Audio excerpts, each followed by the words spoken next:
Abra sua Bíblia no livro de Mateus, no capítulo 24 e no verso 36 em diante. Nós vamos ler juntos.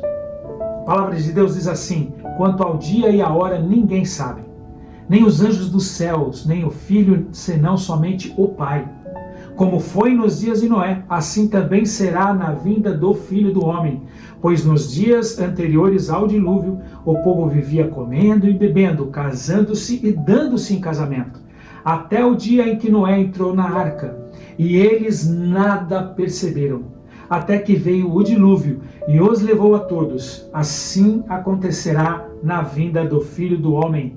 2 homens estarão trabalhando no campo, um será levado e o outro deixado. 2 mulheres estarão trabalhando no moinho, uma será levada e a outra deixada. Tem muita gente que não sabe o que é arrebatamento secreto. Tem muita gente que não sabe o que é arrebatamento, quanto mais que ele é secreto. Eu vou dar uma resumida para você aqui. Você já deve ter visto aquela frase: em caso de arrebatamento, esse carro ficará desgovernado. Já viu? Ou talvez você deva ter assistido um filme chamado Deixados para Trás. Ou mesmo recentemente você deve ter assistido uma novela chamada Apocalipse, que a Rede Record está passando. E ela fala sobre o arrebatamento secreto. Então, o arrebatamento secreto crê que as pessoas que foram salvas serão tiradas da terra por Deus secretamente. Sabe aquelas cenas onde as pessoas desaparecem e ficam somente as roupas delas e ninguém sabe o paradeiro das pessoas? Então, é exatamente isso que é o arrebatamento secreto, num modo bem simples de se explicar. O arrebatamento secreto acredita que os salvos, ou seja, a Igreja de Deus, não passará pela grande tribulação descrita em Apocalipse. Lá em Apocalipse, está descrito que haverá, antes da volta de Jesus, uma grande tribulação na terra, qual nunca houve, e que por causa da misericórdia de Deus, a igreja não passará por essa grande tribulação, ela será poupada desta grande tribulação. O arrebatamento secreto acredita que os salvos serão arrebatados e passarão 7 anos no céu, e que os que não foram salvos passarão a ser governados pelo anticristo, que será um líder mundial, carismático, e essas pessoas que não foram arrebatadas passarão por 7 anos de sofrimento aqui na terra. Depois desses 7 anos, Jesus volta com a sua igreja, ou seja, com os arrebatados, com poder e grande glória, para estabelecer o seu reino de 1000 anos aqui na terra. É o que o arrebatamento secreto acredita. Em resumo, é isso o que o arrebatamento secreto crê. Mas, gente, deixa eu entender uma coisa. E é por isso que eu falo que nós precisamos estudar a Bíblia. Na Bíblia não existem muitos textos falando de arrebatamento. Por exemplo, Elias foi arrebatado num redemoinho. Enoque, Deus o tomou para si. E os salvos serão arrebatados para encontrar com Jesus nos ares. Em nenhum destes textos, o contexto é de arrebatamento secreto. E vocês sabem que um texto fora do contexto gera um pretexto. E um pretexto de quê? De falar coisas conforme a conveniência da pessoa. Nós precisamos estudar o contexto do verso, o contexto do capítulo e muitas vezes o contexto do livro inteiro para entender.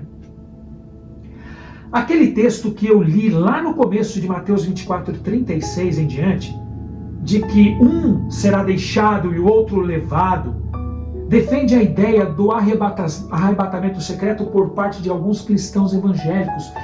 Mas vamos ver se isso é verdade. Jesus, em Mateus 24, 40, diz que os 2 estarão no campo. Um será levado e o outro deixado. Mas no contexto do capítulo 24, um pouquinho mais para trás, nos versos 38 e 39, Jesus está comparando os dias antes de sua volta com os dias antes do dilúvio.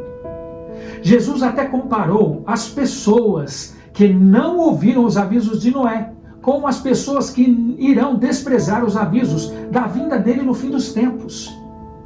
Neste sentido, Jesus usou o exemplo de pessoas que viviam na época do dilúvio, viveram suas vidas normalmente, como se não tivessem que prestar contas a ninguém. Jesus disse também que aquelas pessoas não perceberam nada até que Noé entrou na arca e as águas do dilúvio vieram sobre elas. Dá uma lida nesses versos para ver se não é isso que eu estou falando.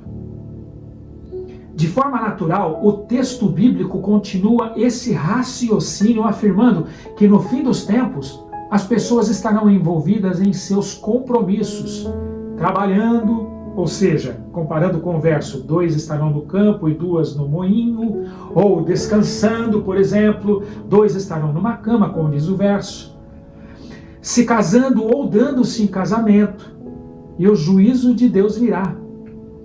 Aí, um será levado e o outro deixado. Esse um será levado e o outro deixado, no contexto, está diretamente ligado ao que aconteceu nos dias de Noé.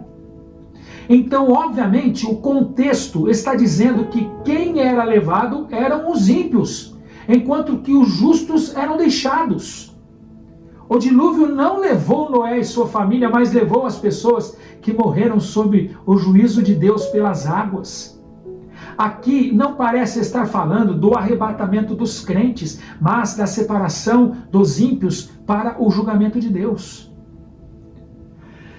Então, queridos, não use esse texto fora do contexto para defender o arrebatamento secreto, como muitos fazem, porque o contexto dele diz outra coisa.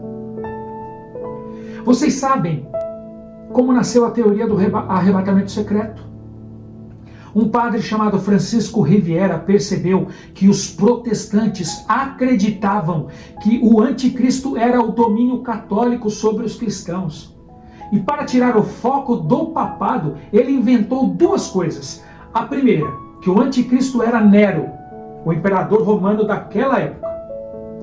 A segunda coisa, que o anticristo, antes da volta de Cristo, seria alguém que iria surgir carismático, ateu, no futuro, e que a igreja não estaria aqui por causa do arrebatamento secreto. Na década de 1830, um homem chamado John Darby, um pregador anglicano, começou a pregar com muita ênfase essa teoria do arrebatamento secreto, que se propagou para o mundo cristão. E essa teoria é muito difundida como uma visão do que acontecerá no fim do mundo. Mas eu quero entender novamente uma coisa. Me expliquem. Se o arrebatamento é secreto, por que Apocalipse 1:7 diz que quando Jesus voltar e se manifestar em sua segunda vinda, todo o olho o verá, e que não haverá separação entre pessoas antes da vinda de Cristo? Não só Apocalipse, mas Mateus 24 e 25 defende esta visão de que não haverá dois grupos distintos, um sendo arrebatado antes do outro.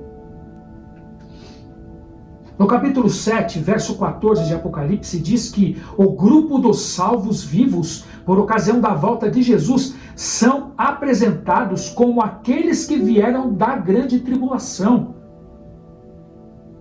Como é que a Bíblia apresenta uma coisa e a teoria do arrebatamento secreto apresenta outra?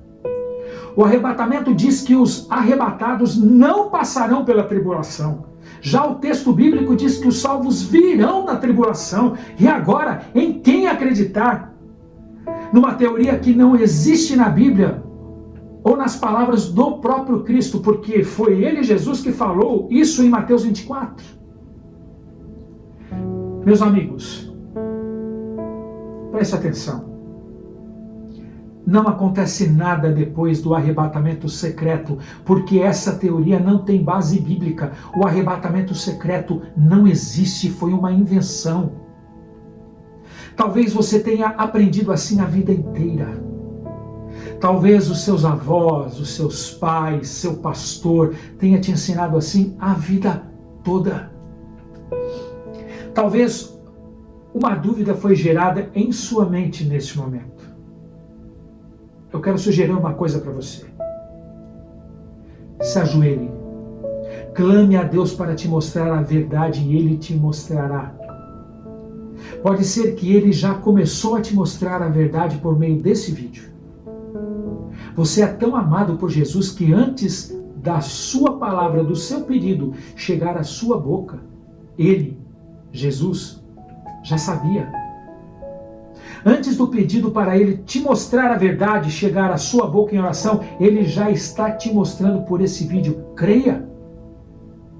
Agora, existe uma coisa que os textos bíblicos e a teoria do arrebatamento secreto têm em comum.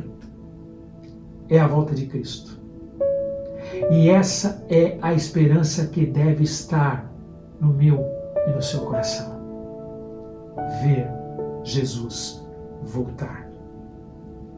O próprio Jesus diz em Apocalipse 22, 12, 13 e 14: Eu sou o Alfa e o Ômega, o primeiro e o último, o princípio e o fim. Eu venho logo e vou trazer comigo a minha recompensa para dar a cada um de acordo com o que tem feito.